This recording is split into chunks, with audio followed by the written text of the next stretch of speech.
So, talking about plain films or X-rays, we really know that the cost is much less expensive than any other imaging modality out there. So that's an advantage. It's highly available and it has high resolution. Actually, has a higher resolution than CT and MRI. And this is a very technical term, but in essence, CT and MRI, we really have other types of resolution. In CT, we have contrast resolution. In MRI, for example, we would have greater temporal resolution and even contrast resolution in addition to tissue characterization. The plain films are really high resolution, and therefore it's a modality that can allow a lot of detail even when it's not very expensive and highly available. The plain film assessment, the classic ABCS, which is for stands for alignment, bones, cartilage, and soft tissues. The alignment we'll review later, but we're really talking about four main lines that we draw around the spine. We have the bones, so we want to make sure all the bones are intact. Then we can assess the cartilage and the soft tissue as allowed by indirect signs from our plain film because these are not really well seen on plain film assessment. So here we have an example of a normal cervical radiograph. We have a nice alignment. All the bones look fine. They're equally mineralized and symmetric. So, and also the intervertebral disc space is maintained on all of the levels. So that's our way of assessing uh, the the disc. Although we don't see them, we see the height that should be maintained by the disc. We can see soft tissues or soft tissue swelling if it was present. Again, it's not very high sensitivity, but we still look in case there's something we can detect either subtle or major, and that would present with changes on the soft tissues with the plain film. So in this example, what I'm showing you is now the neural foramina or the schematic of the artery in which you would have the vertebral artery going through the cervical spine. You have the spinal cord and the neural foramina, which all play a role in our assessment of the spine, especially in the setting of trauma. In the image in the bottom left corner, you have the lamina, which is when we do a laminectomy for a neurosurgical procedure.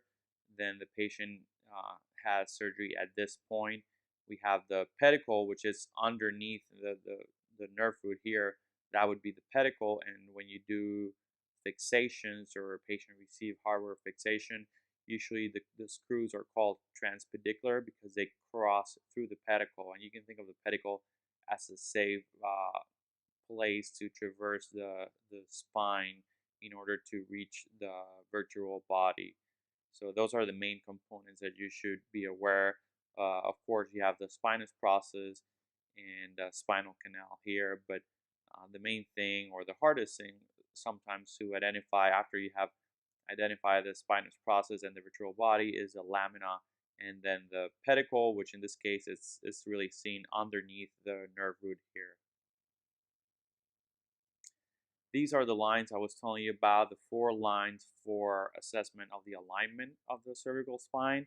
And I think these lines are tremendously important. For example, the first one, the first line, you would draw it in the anterior aspect of all the vertebral bodies. And that's a good way to assess for alignment. If any vertebral body is displaced anteriorly or posteriorly, by drawing this imaginary line, you would be able to detect it. And we're pointing out to several structures here. First of all, we have the dens or the odontoid, and in this case, we also assess for the space in the allantoaxial joint. We have the posterior vertebral line. As the name implies, we take the posterior aspect of the vertebral bodies and we draw a line through it. And you might ask, why are we drawing this line if we already have the anterior alignment? Well, in case of fractures, sometimes the change or the displacement might not be symmetric. So it's always good to assess the anterior alignment and the posterior alignment. You have the facet joints here, the kind of horizontal or I should say oblique, but predominantly horizontal lines here. We have the pedicle, which we discussed earlier, and we have the spinous process. For the spinous process, then kind of like the spinal laminar line is a little bit different. Some people would draw it at the base of the spinous processes and check for that alignment. And then you have the posterior spinous line, in which again it might have some variation because the spinous processes are not equal in everyone, and they're not necessarily the most symmetric portion of the cervical spine. However, we still try to get this general curvature when we draw our posterior spinous line.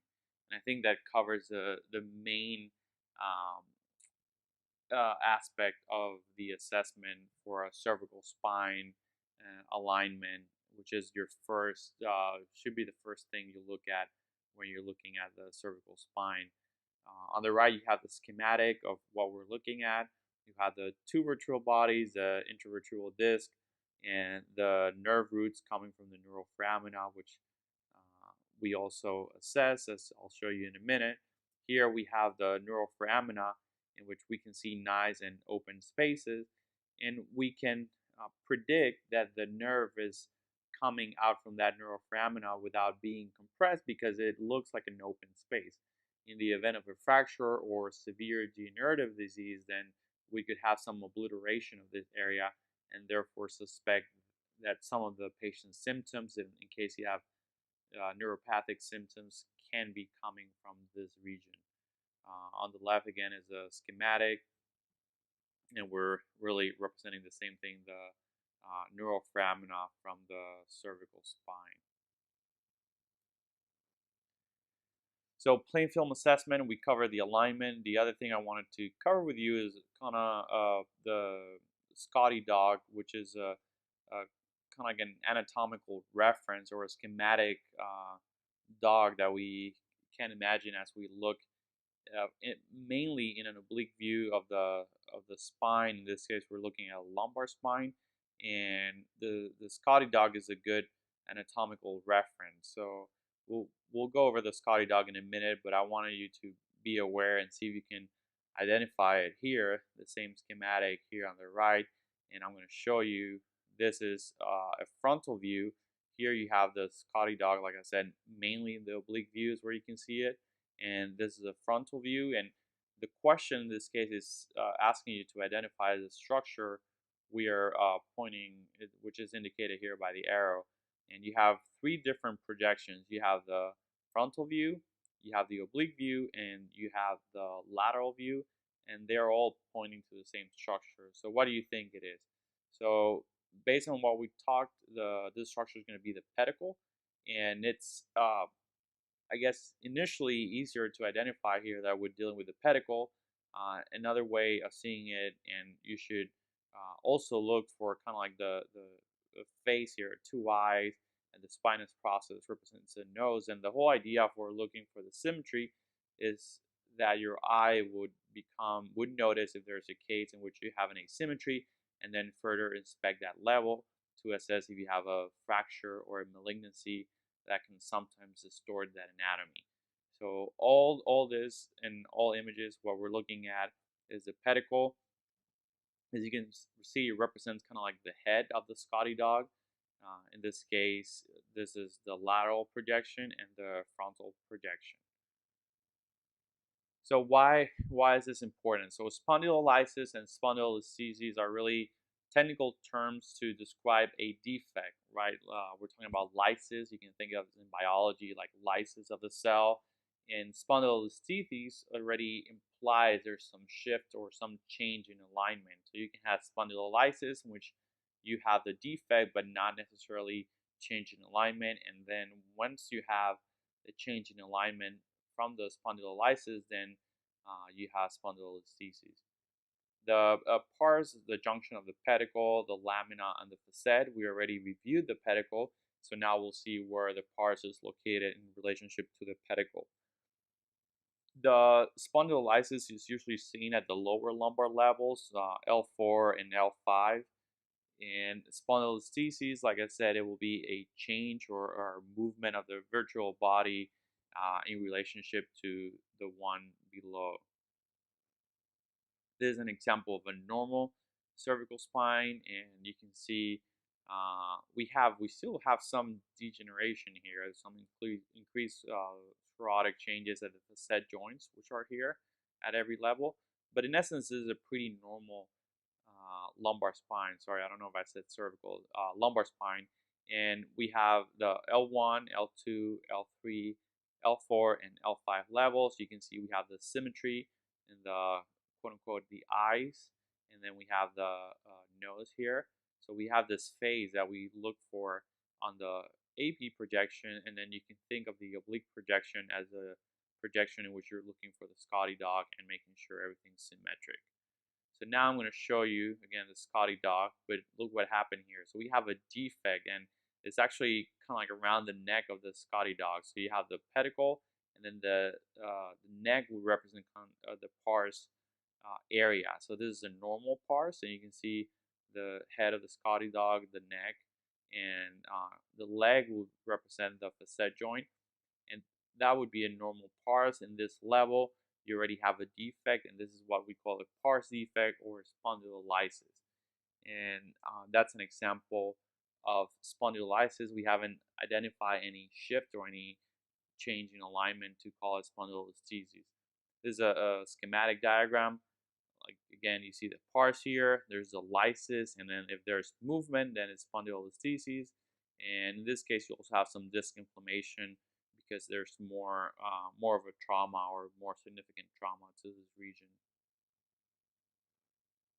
The alignment for ankylolisthesis, in this case, we have what would be called ankylolisthesis of L5 in relationship to S1. This line should really connect with the sacral line, and there are all sorts of measurements here in terms of the sacrum in relationship to L5, and again here we cannot really appreciate the fact that there's a spondylolisthesis there or spondylolysis, but the main thing is to check for the alignment just like you did for the cervical spine.